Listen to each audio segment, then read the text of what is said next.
ಯಾರಿಗೆ ಅಭಿಲಾಷೆ ಇದೆ ಹೋಮದ ಸಂದರ್ಭದಲ್ಲಿ ಅವರೆಲ್ಲ 6 ಗಂಟೆಗೆ ಇಲ್ಲಿ ಉಪಸ್ಥಿತರಿರಬೇಕು. ಹಿಂದೆ ಯಾಗಶಾಲೆಯಲ್ಲಿ ಪವಮಾನ ಹೋಮ ನಡೆಯುತ್ತೆ. ಇನ್ನು ಪವಮಾನ ಹೋಮಕ್ಕೆ ಕಾಣಿಕೆಯನ್ನು ಕೊಡ್ತಕ್ಕಂಥವರು ಈಗಾಗಲೇ ನಾನು 3 ದಿವಸಗಳಿಂದ ಹೇಳಿದ್ದೇನೆ. ರಾಮಸೇವಾ ಮಂಡಳಿಯದ ಅಧಿಕೃತವಾಗಿರತಕ್ಕಂತಹ ಎನ್ವಲೆಪ್ ನಿಮಗೆ ಮಂಟಪ ದ್ವಾರದಲ್ಲಿ ಇಲ್ಲೂ ಕೂಡ ಸಿಗ್ತಾ ಇದೆ. ಅದರಲ್ಲಿ ನಿಮ್ಮ ಹೆಸರು, ಗೋತ್ರ, ನಕ್ಷತ್ರವನ್ನು ನಮೂದಿಸಿ ನಿಮ್ಮ ಯಥಾಶಕ್ತಿ ಕಾಣಿಕೆಯನ್ನು ಅದರಲ್ಲಿ ಇಟ್ಟು ಆ ಪಕ್ಕದಲ್ಲಿರ್ತಕ್ಕಂತಹ ಹುಂಡಿಯಲ್ಲಿ ಅದನ್ನು ಹಾಕಬೇಕು. ಅದನ್ನು ನಾಳೆ ಇವತ್ತು ರಾತ್ರಿ ತೆಗೆದು ನಿಮ್ಮ ಹೆಸರಿನಲ್ಲಿ ಪವಮಾನ ಹೋಮವನ್ನು ಜರುಗಿಸತ್ತೆ ಅಂತ ಹೇಳಿ ಈ ಎಲ್ಲ ಕಾರ್ಯಕ್ರಮಗಳಿಗೆ ಹೆಚ್ಚಿನ ಸಂಖ್ಯೆಯಲ್ಲಿ ನಾಳೆ ದಯಮಾಡಿಸಿ ಈ ರಾಮಸೇವಾ ಮಂಡಳಿಯ ಈ 87ನೇ ವರ್ಷದ ಶ್ರೀಪಾದಂಗಳವರ ಈ ಅರಣ್ಯಕಾಂಡದ ಪ್ರವಚನದ ಮಂಗಳ ಮಹೋತ್ಸವದಲ್ಲಿ ನೀವೆಲ್ಲ ಪಾಲ್ಗೊಳ್ಳಬೇಕು. ರಾಮಸೇವಾ ಮಂಡಳಿಯ ಇನ್ನೊಂದು ದೊಡ್ಡ ಕಾರ್ಯಕ್ರಮ ನಾನು ಆಗಲೇ ಹೇಳಿದಂಗೆ ಗೋ ಸಾಕೇತ ಅಂತ ದೇಶೀಯ ಗೋತಳಿಗಳ ಸಂರಕ್ಷಣೆ ಮತ್ತು ಅಭಿವೃದ್ಧಿಯ ಕಾರ್ಯವನ್ನು ಹಮ್ಮಿಕೊಂಡಿದೆ.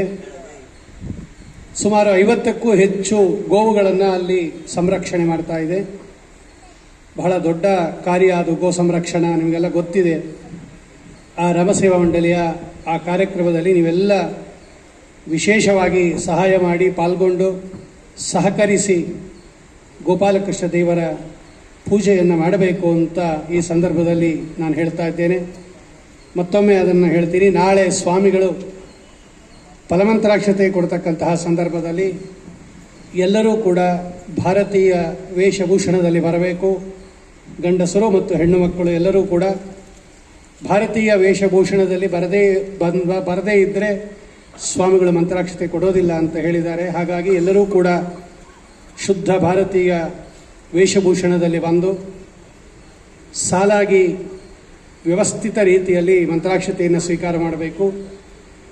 ಕೆಲವ ಜನರು ಪ್ರತಿ ವರ್ಷವೂ ಕೂಡ ನೂಕುನುಗ್ಗಲು ಮಾಡೋದರಿಂದ ಸಾಲಿನಲ್ಲಿ ನಿಂತಿರತಕ್ಕಂತಹ ಭಗವದ್ಭಕ್ತರಿಗೆ ತೊಂದರೆ ಆಗುತ್ತೆ. ಹಾಗಾಗಿ ಎಲ್ಲರೂ ಕೂಡ ಮಂಡಳಿಯ ಜೊತೆಯಲ್ಲಿ ಸಹಕರಿಸಿ ಅನೇಕ ರೀತಿಯಲ್ಲಿ ವ್ಯವಸ್ಥೆ ಮಾಡಿರುತ್ತೆ ರಾಮಸೇವಾ ಮಂಡಳಿಯಿಂದ. ಆದರೆ ಕೆಲವರಿಗೆ ಆ ಥರ ಬೇಗ ತಗೋಬೇಕು ಅಂತ, ಆದರೆ ಸ್ವಾಮಿಗಳು ಪ್ರತಿಯೊಬ್ಬರಿಗೂ ಕೂಡ ಕಟ್ಟ ಕಡೆಯ ವ್ಯಕ್ತಿಗೂ ಕೂಡ ಮಂತ್ರಾಕ್ಷತೆಯನ್ನು ಕೊಟ್ಟು ಇಲ್ಲಿಂದ ತೆರಳುತ್ತಾರೆ. ಹೇಗಿದ್ದರೂ ಇಲ್ಲಿ ತೀರ್ಥ ಪ್ರಸಾದ ಇರುತ್ತೆ, ಅದರಿಂದ ಆ ಥರ ಮಾಡೋ ಅವಶ್ಯಕತೆ ಇಲ್ಲ.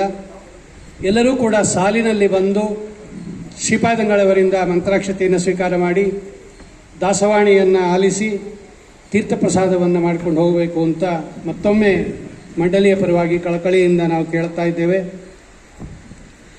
ಆ ಆಸನಕ್ಕೆ ಅಂಟಿಸಿರ್ತಕ್ಕಂತಹ ಸ್ಟಿಕ್ಕರ್ಗಳನ್ನು ದಯವಿಟ್ಟು ಯಾರು ಕೀಳಬೇಡ್ರಿ. ಸಾಯಂಕಾಲದ ಹೊತ್ತು ಕಾರ್ಯಕರ್ತರಿಗೆ ಬಹಳ ತೊಂದರೆ ಆಗ್ತಾ ಇದೆ. ನಾವು ಪದೇ ಪದೇ ಮೇಲಿಂದ ಮೇಲೆ ವಿನಂತಿ ಮಾಡ್ಕೊಳ್ತಾ ಇದ್ದರೂ ಕೂಡ ಕೆಲವರು ಮಕ್ಕಳು ಅದನ್ನು ಕೀಳ್ತಕ್ಕಂತಹ ಪ್ರಸಂಗ ಉಂಟಾಗಿದೆ. ದಯವಿಟ್ಟು ನಿಮ್ಮ ಮಕ್ಕಳನ್ನು ಹಿಂದ್ಗಡೆ ಅಂಟಿಸಿರ್ತಕ್ಕಂತಹ ಅದು ರಿಸರ್ವೇಷನ್ ಸೀಟ್ಸ್ ಅದು